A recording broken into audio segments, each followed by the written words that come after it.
Good evening. It's Vijay here.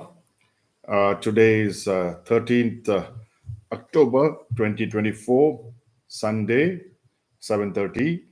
This is the weekend review for the week gone by, and hopefully we will draw some cues for next week.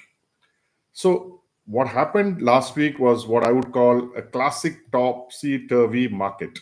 Now, what is a topsy-turvy market? Is market goes up and goes down, and people get confused at the end of the day as to what is happening. Actually, last week was one of those weeks were full of events, which included the RBI policy. Apart from that, there were results of TCS. So that's what happened on Friday. So TCS closed in the red. So when I say markets today, it was markets on Friday. So Nifty small cap they advanced to the fourth session. Now that is very interesting because what was topsy turvy was the Nifty, Bank Nifty, and Sensex all closed in the red on a week on week basis, but the small caps and mid caps and micro caps did extremely well. So that's very, very interesting. Pharma, of course, created an all time high and it closed about 1%. Granules and Ipca Labs led the rally.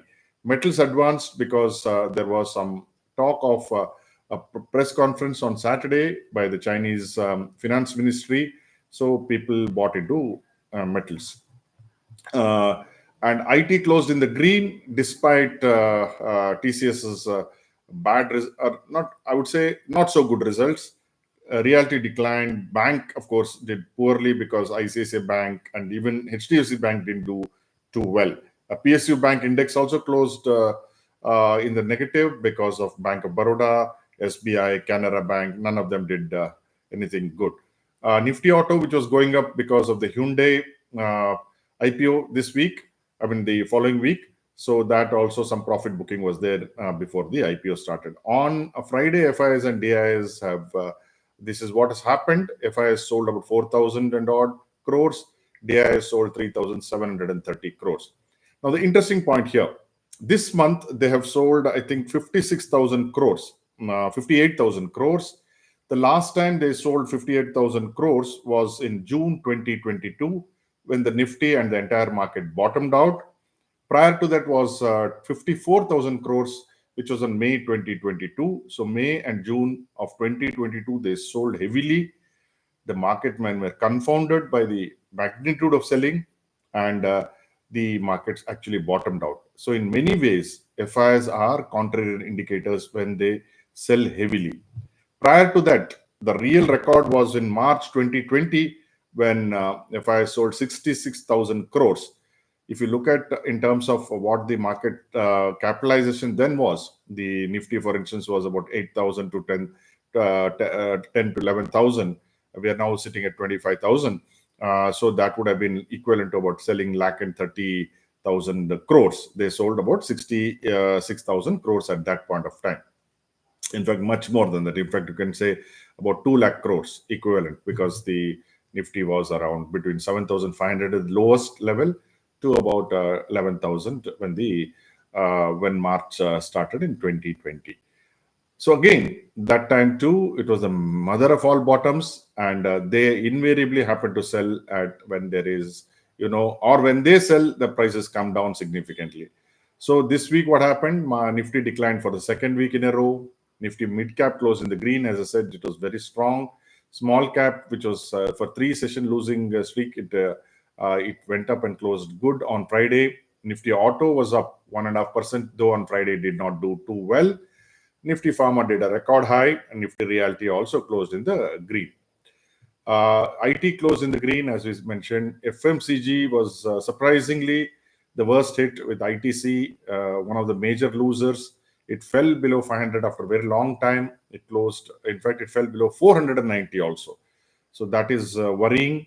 And the Nifty Energy also declined because the oil prices were supposed to shoot up because of the ensuing Iran Israel conflict. Nothing happened. Nothing has happened till now. Thank God for that. And hopefully things will recover. Nifty Bank really flattered to deceive. It went up significantly on the day of the RBI, and then it again failed to hold on to the gains. To add insult to the injury, IIP data came in last week after Friday's close. IIP data is poor, but generally markets now are not looking at IIP data so much because industrial production data has been very erratic. Again, a topsy-turvy, you could say. Services data is what market looks at because we are slowly moving towards a service economy. So that is as far as the Indian data was concerned. Now look at what happened in the US. US S&P and Dow Jones went on to climb and created all-time record high. And this despite the clouds of war overhanging. The markets are supposed to sense, at least in the short term, what happens into global events, especially which are known events. So the markets Friday closed almost at their highs, assuming that nothing will happen over the weekend. As we speak, they are right. So that is as far as the banks did very well in the US. Europe also closed higher on Friday. All the three indices, FTSE, DAX, and CAC, did very well. Again, the markets there seem to know. Asian markets didn't do too well on that day. For instance, China fell, Hong Kong was up, all kinds of confusion was there. Gold again trying to hit all-time highs, closed at 2674. Silver is struggling. Oil went up from 79, it went up to 85.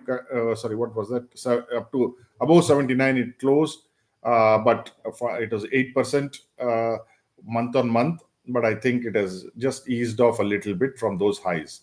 The metals closed all higher: aluminum, zinc, lead, and copper, simply because they were expecting big things from the Chinese finance ministry.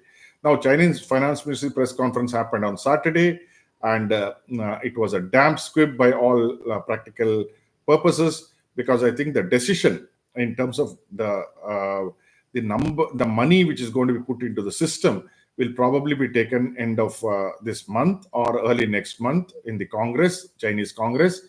So they just talked of focus areas.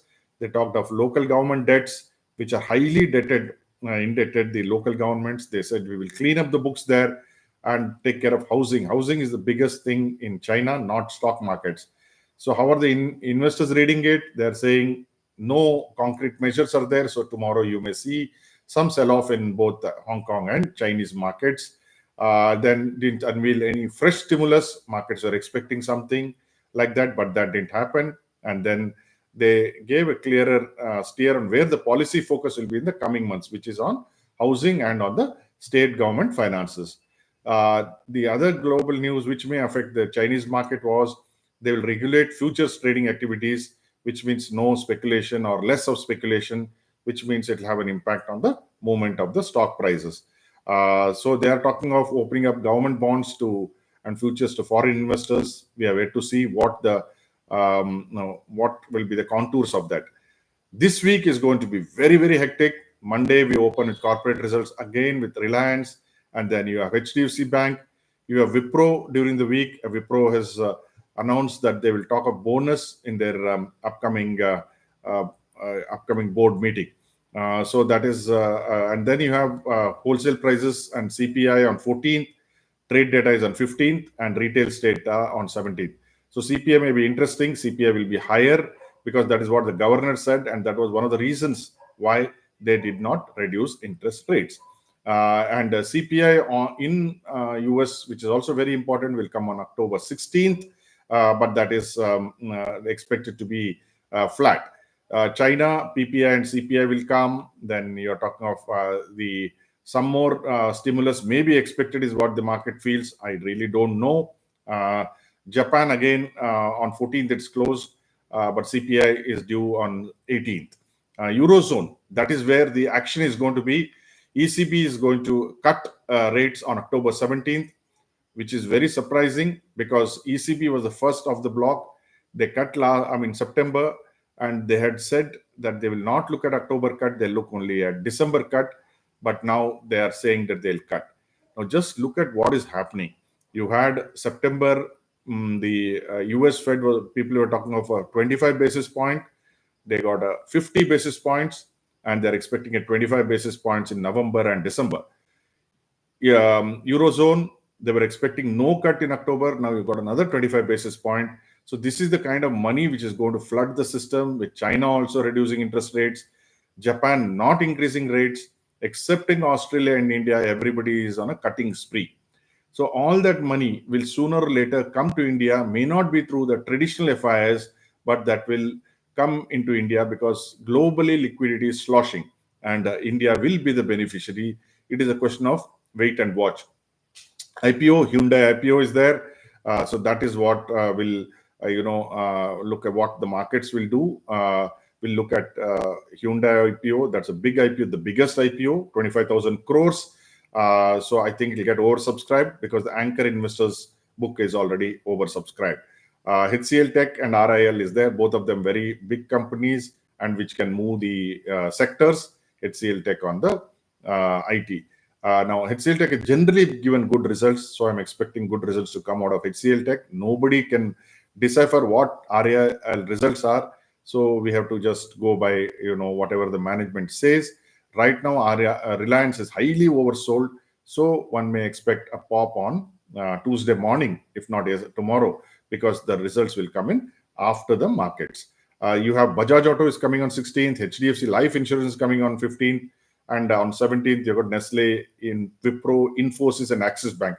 Again, result heavy week, and heavyweights are coming, so that will be an interesting one. Then the other ones are there. Bank of Maharashtra is there, Rallies and Emphasis, mid-cap stocks. Lots of mid-caps are reporting. Karur Vysya Bank, then you've got L&T Finance, NBFCs are reporting.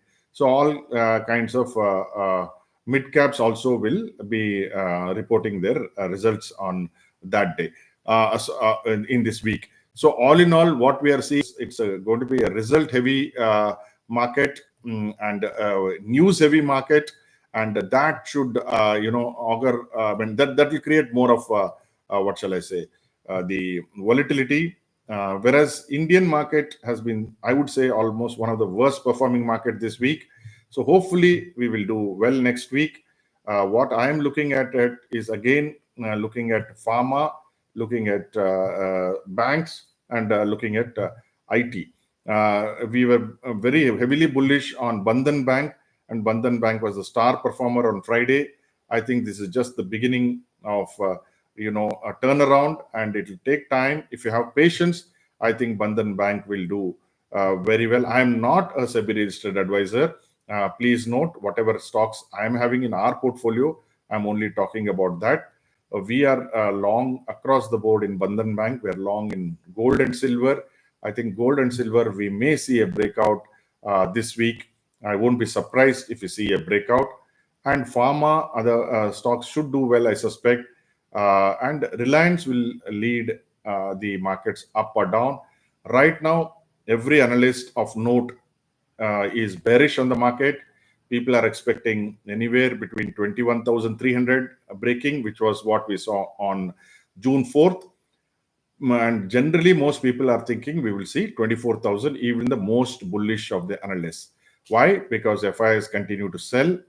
I am not bearish at all. In fact, I'm thinking anticipation of liquidity coming into the market, the strong hands in the market, they are not necessarily FIIs or DIIs. What I call the third force, I think will be accumulating stocks, and we should see a good Deepavali and further.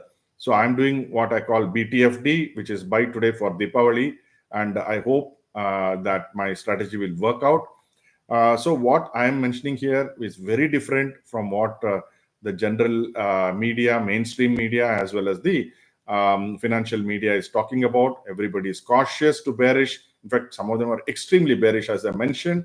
I am not. I am bullish. May not be uber bullish, but certainly bullish that the next fortnight should be good for the Indian market simply because of liquidity. Let's forget the fundamentals for time being. Fundamentals are not that bad. The market seems to have discounted it, but the liquidity should take us further, in my opinion.